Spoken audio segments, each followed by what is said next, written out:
O bruxismo infantil pode ser um sinal de má qualidade do sono.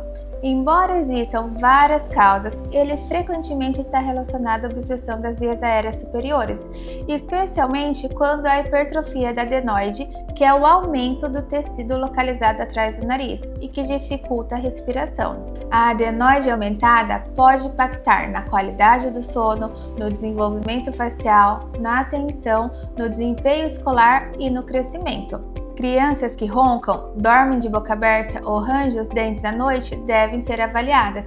Investigar a respiração é fundamental para garantir um desenvolvimento saudável.